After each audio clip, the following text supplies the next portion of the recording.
Plastic ಬಳಕೆ. Plastic ರೈತನ ಮಿತ್ರ ಯಾರು? Very good. ಎರೆಹುಳು ಇವತ್ತು ಹಾಳಾಗ್ತಾ ಇರೋದು ಪ್ಲಾಸ್ಟಿಕ್ಕಿಂದ.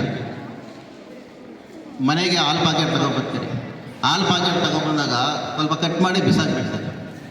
ಆ ಥರ ಮಾಡಬಾರ್ದು. ಅದನ್ನು ಕೊನೆ ಇರುತ್ತಲ್ಲ, ಕೊನೆ ಅದರಲ್ಲೇ ಇರಬೇಕು.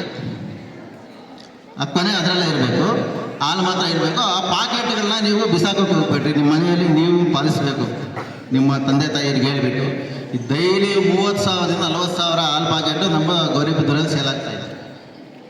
ಅದೆಲ್ಲ ನಿಲ್ಲಾಗ್ತೀರಾ, ಆಚೆ ಹಾಕ್ಬಿಡ್ತೀರ. ಅದನ್ನು ಸ್ಟೋರೇಜ್ ಮಾಡ್ಕೊಳ್ಳಿ. ಪ್ರತಿ ತಿಂಗಳು ಮನೆಯಲ್ಲಿ ಸ್ಟೋರೇಜ್ ಮಾಡಿಕೊಂಡು ಪ್ರತಿ ತಿಂಗಳಿಗೊಂದ್ಸಲ ನೀವು ಸೇಲ್ ಮಾಡಿದ್ರೆ 1 ಲೀಟ್ರ್ ಹಾಲು ಬರುತ್ತೆ. ಆ ದುಡ್ಡಿಗೆ ಗುಜರಿಗೆ ಹಾಕಿದ್ರೆ ಇದನ್ನು ನೀವು ಹೇಳಬೇಕು. ಆಮೇಲೆ ಪ್ಲಾಸ್ಟಿಕ್ಕಿಂದ ಆಗೋ ತೊಂದರೆಗಳನ್ನು ಹೇಳ್ತಾ ಇದ್ದೀವಿ. ನೀವೆಲ್ಲ ವಾಟರ್ ಬಾಟ್ಲ್ ಯೂಸ್ ಮಾಡ್ತೀರಲ್ಲ, ಕುಡಿಯೋ ನೀರೊಂದು ಸ್ಟೈಲಾಗಿ, ಈಗ ಪ್ರತಿಯೊಂದು ಫಂಕ್ಷನ್ಗೂ ಸ್ಟೈಲಾಗಿ ವಾಟರ್ ಬಾಟ್ಲ್ ಇದೆ. ಒಂದು ವಾಟರ್ ಬಾಟ್ಲಲ್ಲಿ 2,40,000 ಪ್ಲಾಸ್ಟಿಕ್ ಮೈಕ್ರೋ ಕಣಗಳಿತ್ತು. ನಾವು ಕುಡಿತಾ ಇರೋದು ಒಳ್ಳೆ ನೀರಲ್ಲ, ಅದು ಎಲ್ಲ ಪ್ಲಾಸ್ಟಿಕ್ ಕಣಗಿರೋ ನೀರು. ಅದು ಅಮೃತ ನೀರಂದರೆ. ಆ ಪ್ಲಾಸ್ಟಿಕ್ ಬಾಟ್ಲಿಗೆ ಹಾಕ್ಬಿಟ್ಟು ಏನೇನೋ ಹೆಸರು ಇಟ್ಬಿಟ್ಟು ಇವಾಗ ಅದನ್ನು ಕುಡಿತಾ ಇದ್ದೀವಿ. ಭಾರಿ ಡೇಂಜರ್. ಕೆಲವರೆಲ್ಲನೂ ಸಿಗರೇಟ್ ಸೇದಲ್ಲ, ಎಣ್ಣೆ ಕುಡಿಯಲ್ಲ, ಧೂಮಪಾನ ಮಾಡಲ್ಲ, ಗುಟ್ಕಾ ತಿನ್ನಲ್ಲ, ಆದರೂ ಕ್ಯಾನ್ಸರ್ ಬಂದಿರುತ್ತೆ. ಯಾಕೆ ಗೊತ್ತಾ? ಇದೆ ಈ ಕೆಟ್ಟ ವಾಟ್ರಿಂದ. ಆಮೇಲೆ ಈ ಫುಟ್ಪಾತಲ್ಲಿ ನೀವು ಬಜ್ಜಿಗಳು ಎಲ್ಲನೂ ಊಟ ಮಾಡೋಕ್ಕೆ ತಗೊಂಡಾಗ ಪ್ಲಾಸ್ಟಿಕಲ್ಲಿ ಕೊಡ್ತಾರೆ. ಪ್ಲಾಸ್ಟಿಕ್ ಇದು ಹಾಕಿ ಅದೇನಾಗುತ್ತೆ, ಅದು ಈಟ್ದಾಕಿದಾಗ ಬರ್ನಾಗಿ ಎಲ್ಲ ಆಹಾರದಲ್ಲಿ ಸೇರ್ಕೊಳ್ಳುತ್ತೆ. ಅಂಥ ಜಾಗದಲ್ಲಿ ಊಟ ಮಾಡೋಕ್ಕೆ ಹೋಗ್ಬೇಕು. ಓಪನ್ ಆಗಿ ಹೇಳ್ರಿ, ಬಾಳೆ ಎಲೆ ಕೊಡ್ರಿ, ಇಲ್ಲ ಅಡಿಕೆ ಪಟ್ಟೆ ಕೊಡ್ರಿ, ಇಲ್ಲ ಇದು ಮೋದಕದೆಲೆ ಅಂತ ಬರುತ್ತೆ, ಆ ಥರ ಕೊಡೋ ಹೋಟ್ಲಿಗೆ ನೀವು ಸಪೋರ್ಟ್ ಮಾಡಿ.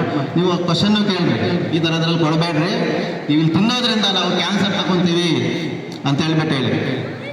ಈ ಥರ ಅವೇರ್ನೆಸ್ ನಿಮ್ಮಿಂದಲೇ ಸ್ಟಾರ್ಟ್ ಆಗಬೇಕು. ನಮ್ಮ ಸ್ಕೂಲಿಂದನೇ ಫಸ್ಟ್ ಸ್ಟಾರ್ಟ್ ಆದಾಗ, ಆಮೇಲೆ ಹಾಲು ಪ್ಯಾಕೆಟ್ ತಗೊತೀರಲ್ಲ, ಆ ಪ್ಲಾಸ್ಟಿಕ್ ಬಾಟ್ಲ್, ಗಟ್ಟಿ ಇರೋ ಬಾಟ್ಲಲ್ಲೇ ಅಷ್ಟು ಇದು ಕ್ಯಾನ್ಸರ್ ಕಣಗಳು, ಪ್ಲಾಸ್ಟಿಕ್ ಕಣಗಳಿದೆ ಅಂದರೆ ಹಾಲು ಪ್ಯಾಕೆಟ್ ಇನ್ನೂ ಸ್ಮೂತು, ಅದರಲ್ಲಿ ಎಷ್ಟು ಕಣಗಳಿರ್ಬೋದು?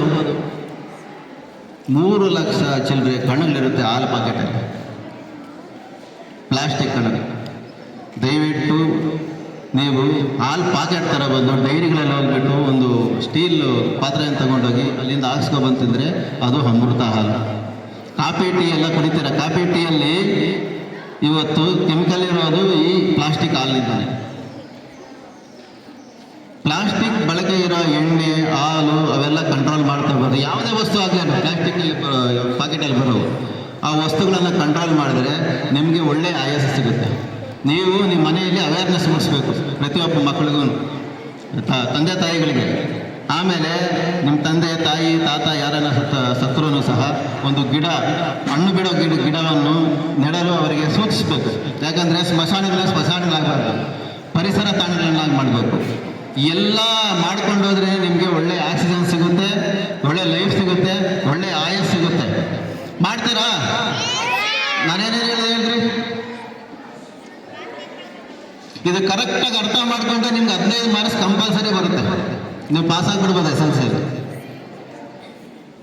ಏನೇನು ಹೇಳ್ರಿ, ಇಷ್ಟೊತ್ತು ಹೇಳ್ದಲ್ಲ ನಾನು ನಿಮಗೆಲ್ಲ ಪ್ರಬಂಧಕ್ಕೆ ಇವೆಲ್ಲ ಹೇಳ್ತಾರೆ. ಪ್ಲಾಸ್ಟಿಕ್ ಬಳಕೆ ಕಡಿಮೆ ಮಾಡ್ಕೋಬೇಕು, ಪ್ಲಾಸ್ಟಿಕ್ ಉಪಯೋಗಿಸೋ ಜಾಗದಲ್ಲಿ ನೀವು ಊಟ ಮಾಡಬಾರ್ದು, ಅರ್ಥ ಆಯ್ತಾ? ಆಮೇಲೆ ಗಿಡ ನೆಡೆಸ್ಬೇಕು. ಗಿಡ ಇದು ತಟ್ಟೆಗಳನ್ನು ನೀವು ಗಿಡ ನೆಟ್ಟಿರೋ ಜಾಗದಲ್ಲಿ ಇಡಿಸ್ಬೇಕು. ಆಮೇಲೆ ನಿಮ್ಮ ಗಿಡ ನಾಳೆ ದಿವಸ ನೀವು 10 ವರ್ಷ 20 ವರ್ಷ ಆದಮೇಲೆ ಬರ್ತೀರಾ, ಇದು ನನ್ನ ಗಿಡ ಅಂತ ತೋರಿಸ್ಕೊಳ್ಳೋಕ್ಕೆ ಈ ಶಾಲೆಗೆ ಒಂದು ಆಧಾರ ಇರುತ್ತೆ. ಅದಕ್ಕೋಸ್ಕರನಾದ್ರೂ ನಿಮ್ಮ ಗಿಡಗಳನ್ನು ಬೆಳೆಸಬೇಕಂತ ಹೇಳ್ತಾ ನನ್ನ ಪ್ರಾಸ್ತಾವಿಕ ಭಾಷಣವನ್ನು ಮುಗಿಸ್ತಾ ಇದ್ದೀನಿ.